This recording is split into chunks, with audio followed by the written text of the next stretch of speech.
Welcome to TG24 TV. నేను సుమలత. వికారాబాద్ జిల్లా నవాపేట మండలం చిట్టిగిద్ద చించల్పేట గ్రామాలకు చెందిన రైతులు తమ పొలాలకు వెళ్లే రహదారి నిర్మించి ఇవ్వాలని రైతుల ఆధ్వర్యంలో ఎంపీడీఓకి వినతి పత్రాన్ని అందజేశారు.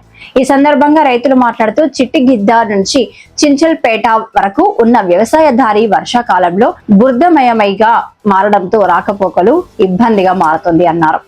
సుమారు 300 ఎకరాల సాగు భూమి 7 గ్రామాల ప్రజలు ఈ దారిపైనే ఆధారపడుతున్నారు అని వివరించారు. వర్షాకాలం వస్తే ఆ దారి బురదమయంగా మారుతుండటంతో అనేక ఇబ్బందులు పడుతున్నామని తెలిపారు. ఈ ఇబ్బందులు తొలగించినందుకు తాము అంతా కలిసి సొంత ఖర్చులతో మరమ్మతులు చేపట్టామని తెలిపారు. అంతేకాకుండా గ్రామ సర్పంచ్ శ్రీధర్ రావుకు ఎలాంటి సంబంధం లేదన్నారు. కావాలని కొందరు రాజకీయంగా బదలాం చేస్తున్నారని అన్నారు. చిట్టిగిద్ద నుండి చించల్పేట పోయే దారిది. ఈ దారి నక్షల కూడా ఉంది. ఈ రోడ్డు నక్షలు లేదు. కొత్త చేను ఎవరితో దౌర్జన్యంగా చేనులకు పోయినామని చెప్పి ఈ చేను వాళ్ళు మా చేనులకు దౌర్జన్యంగా వచ్చినట్టు. ఇది చాలా తప్పు. 2016లో ఈ రోడ్డు చేసి ఎన్ఆర్ చేసే వాళ్ళు రాసుకొని వీళ్ళు ప్రజెంట్ చేసి ఇలా అటెండెన్స్ ద్వారానే ఈ రోడ్డు తయారు చేసినాం. ఆ రోజు ఒక 4-5 ఏళ్ళు బాగానే ఉన్నాడు. మా అందరితో ఊరులతో అందరితో బాగానే ఉన్నాడు. రోడ్డు విలువ పెరిగే వరకల్లా మాది ఇంత భూమి పోతుంది, అంత భూమి పోతుంది. ఈ రోడ్డు క్యాన్సిల్ చేయాలనే సంకల్పంతో కలెక్టర్ గారి దగ్గరికి ఎన్నోసార్లు ప్రజా దర్బార్కు పోయి కలెక్టర్ గారికి విన్నవించారు. కలెక్టర్ గారు కూడా ఇంతకుముందు 2-3 కలెక్టర్లు కూడా వచ్చి ఈ రోడ్డు చూసి దానికి ఇది కాదా, ఇది ఊళ్ళో కాంప్రమైజ్ ద్వారా పోవాలి, మీరు చేయండి అది ఏం చెప్పారు. వీళ్ళు ఇప్పుడు మళ్ళా కొత్తగా వచ్చిన సర్పంచ్ పట్టుకొని ఈ మట్టి పోసిండ్రు, ఇది చేసిండు అంటే ఇదంతా గ్రామస్తులు పోసిండ్రు, పక్కకున్న పొలాలస్తులు పోసిండ్రు. ఈ రోడ్డు ఇవాళ చేసింది కూడా కాదు. 2016 నుంచి అంటే సుమారుగా 12-13 ఏళ్ల నుంచి నేను గత టైంలో కూడా 2 సార్లు పోయించాను. అప్పుడు కూడా రోడ్ అయింది. గుంతలు మెట్టలు పోసిన దాన్ని రోడ్డు పోసారు. ఇది రోడ్డు పోసింది లేదు, ఏ గ్రామ పంచాయతీ లేదు. ఒకసారి MRO ఫండ్ ద్వారా కొంచెం పోసిండ్రు. ఆ తర్వాత 2 సార్లు గ్రామస్తులు పోసి రోడ్ అయింది. ఈ రోడ్డును అనవసరంగా తీస్తే గ్రామంలో ప్రతిదారి ఒక్క గ్రామమే కాదు, ఒక్కటే ఈ గ్రామంలో ఇది ఒకటే రోడ్డు కాదు. ప్రతి రోడ్డుకు ప్రతి పక్కకున్న పొలాలనే పోతాయి. రోడ్డు పక్కకున్న పొలాలే పోతాయి. వాళ్ళు ఈ ఒక్కసారి రోడ్ క్యాన్సిల్ చేస్తే ఊరికి సుమారుగా ఒక 5-6 రోడ్లు ఉన్నాయి.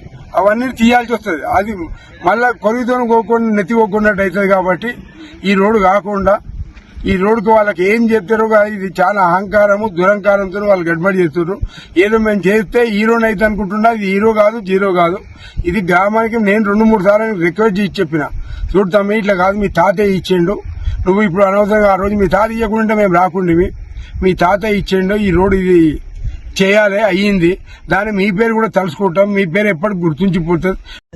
కలెక్టర్ దొరకు నమస్కారము. మాది చిట్టిగిద్ద గణపురం పూసేయను ఎస్సీని.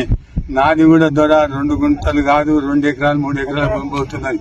ఊరు గ్రామస్తుల కోసానికి మేము 100 మంది పోతాం. ఎస్సీలు, రెడ్డిల్స్, గొల్లోళ్ళు అందరం పోతున్నాము. అందరం తమిస్తాం. ఈ పటేల్ 1 ఎకరా పోతున్నది. రోడ్డు కుండి మళ్ళా బంద్ చేస్తున్నాడు. మేము చించల్పేట దాకా మా భూములు ఉన్నాయి.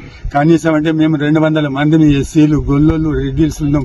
ఈయన మొదటున్నాడు చిట్టిగడ్డ రోడ్డు పోయి తోవలో ఉన్నాడు. చిట్టుకున మళ్ళా ఆఫ్ చేస్తున్నాడు. మరి ఆయన మీరే పెద్దలు వచ్చి దీన్ని చూడాలి, దీన్ని ఎంక్వైరీ చేయాలి. మళ్ళీ ఇది అత్తాపురం, అగ్నాపురం, చించల్పేట ఇవన్నీ పెదాకు వస్తాయి, ఇట్టగెళ్ళే పోతాయి. ఆయన వచ్చిండు 1 ఎకరం ఉన్నది. ఆయన ఇక్కడ 1 ఎకరం మళ్ళా వస్తాడు, టోబు బంద్ చేస్తాడు. ఆయన ఎట్లా వస్తాడు, కలెక్టర్ ద్వారా ఎట్లా వస్తాడు? ఆయన ఇంటికెళ్ళి మంది భూములు అయితేనే రోడ్ అయింది కదా. ఆయన కూడా ఇట్లా 11 ఏళ్ల నాడు సర్కారు చేసేది రోజుగారి పనులు పెట్టారు. భూమి రోజుగారి పనులు పెట్టి చేసినప్పుడు తల్లి తండ్రి ఆయన కొడుకులు ఆయన వచ్చాడు, నరసింహారెడ్డి పటేల్ వచ్చి వాళ్ళందరూ ఒప్పుకున్నారు. నాకు కూడా భూమి కిలుపు వస్తుంది చెయ్యండి అంటే అన్నారు. వాళ్ళు ఒప్పుకున్నారు. అది మేము కాగితాలు మా పటేల్ చెప్తుండే కదా అంటే మేము అనుకుని కాగితాలు రాసుకోలేదు. ఇక మా పటేల్ భూమి కిలుపు ఉన్నది, మా కిలుపు వస్తున్నాయి కదా, మా పటేలే కదా అని ఇచ్చి ఈ నీరుడు కొట్లాడితే మళ్ళా నీరు వచ్చి బంద్ చేస్తాను నేను అన్న. పటేలా 100 మందిని పోతున్నాం, ఎందుకు బంద్ చేస్తావు? నేను ఒక 5 గుంటలు పోతే 5 గుంటలు నేను ఇస్తాను ఎస్సీని పటేల్ అని కాలు మొక్కుతుంది. కాలు మొక్కితే కూడా ఒప్పుకోలే. మా సర్పంచ్ ఏమనండి నా దగ్గర భూమి చూపిస్తేనే పోని 100 మంది పోతున్నారు, 4 ఊళ్ళోళ్ళు వ్యవసాయగాళ్ళు అంత పోతున్నారు వద్దంటే అయితే ఆంటాడు జీసీఎఫ్ తోటి మళ్ళీ ఆగుల దాకా దొప్పించుడు. మేము ఒప్పుకున్నాం. ఇప్పుడు కేసు వేసి ముందున్న సర్పంచ్ రోజుగారు పని పెట్టి చేపించి ఇప్పుడు వచ్చిన సర్పంచ్ మీద దరఖాస్తులు ఇచ్చుడు, అది ఇచ్చుడు. ఇది బాగుంటుందా ద్వారా? కలెక్టర్ ద్వారా నువ్వు రావచ్చు చూడగనాడు. హాయ్ అండి, నేను మీ Satyasri. Please do subscribe TG24 TV.